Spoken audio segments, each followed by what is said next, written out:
Hello, Martha Alderson, the plot whisperer, for step 22 of our series, our plot series, How Do I Plot a Novel, Memoir, or Screenplay?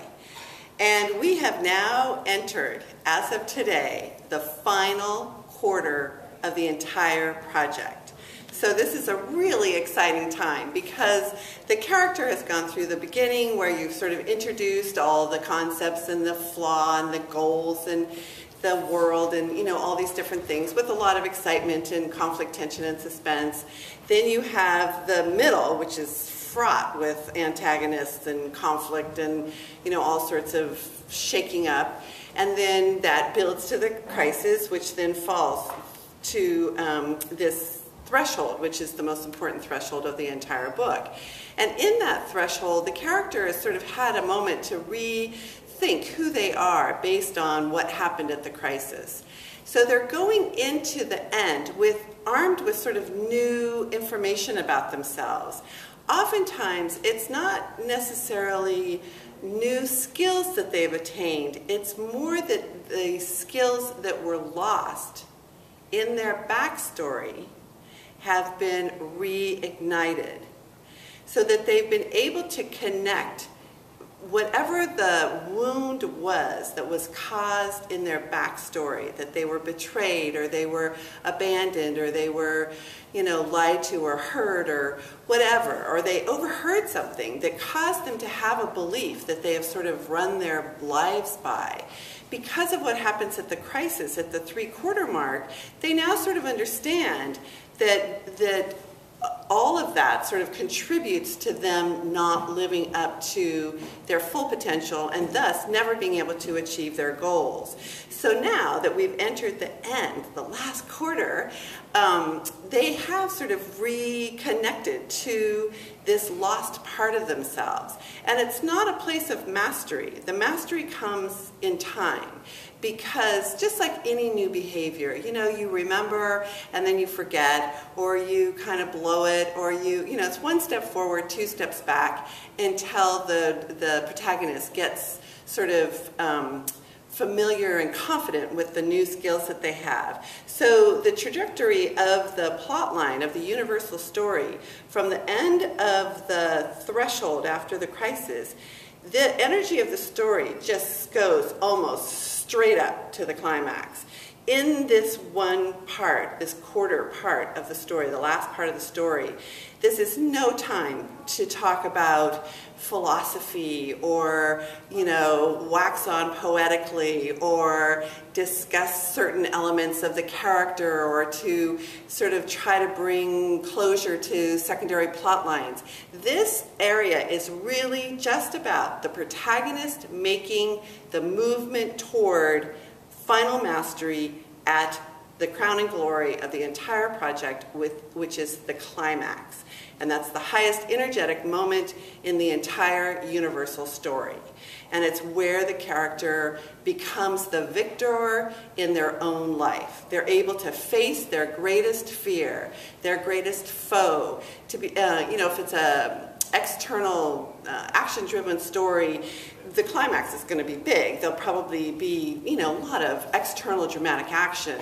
If it's more of a character-driven story, it could be more benign or quieter, but there still is this moment of the chance for the protagonist to show the reader or the audience this final stage of mastery.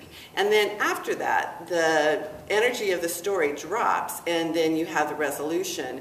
And because everything is built, you can't have the resolution to go on for more than a scene or two, because there's nothing left. As much as the reader doesn't want the story to end, or the audience, you know, is still very engaged with the protagonist, the story energy is gone. And once that's gone, you can't just drag out the story just because you don't want to leave your characters behind, or you still have some good stuff to say. You know, the story has ended at that point.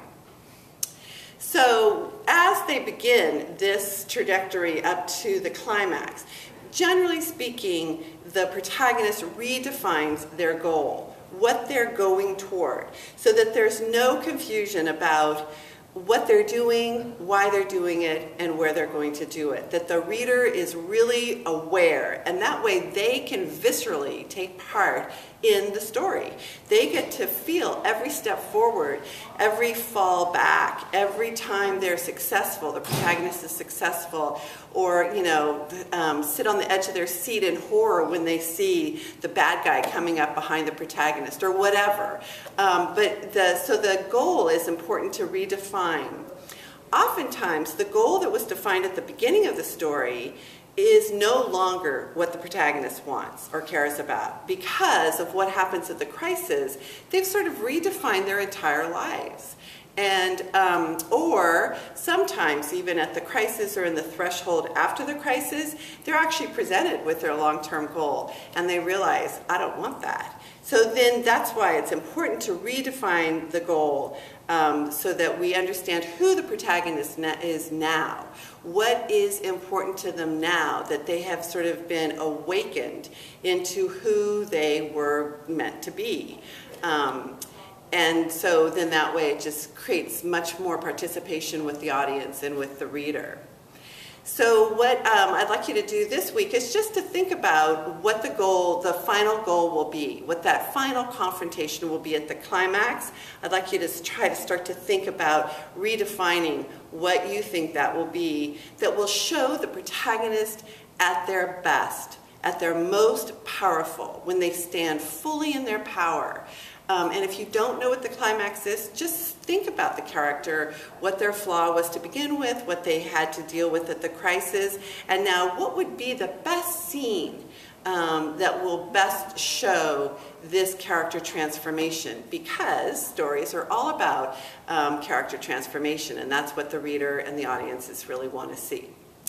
So that's it for today. I do have this book, Blockbuster Plots, Pure and Simple.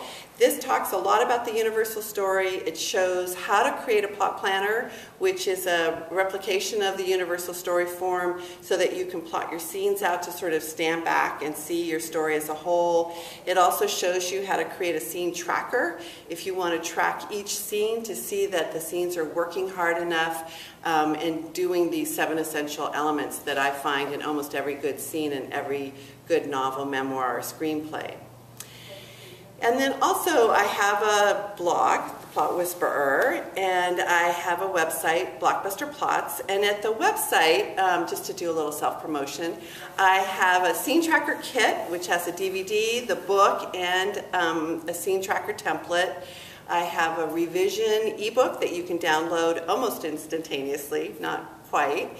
I have a DVD for writers for children and young adults. I have an ebook for romance writers. So there's a lot of resources, and they're all plot driven. It's all about plot, and for me, plot is about a character being transformed by the dramatic action, and because of that transformation, what that means overall thematically. So that whole sort of idea is what I use for the definition of plot. And then quickly, my partner in crime and I are doing this this contest to go along with this series. I have a plot series. She has a series for how to resolve your relationships with your siblings. And we have the Santa Cruz Traveling Mystery Tour.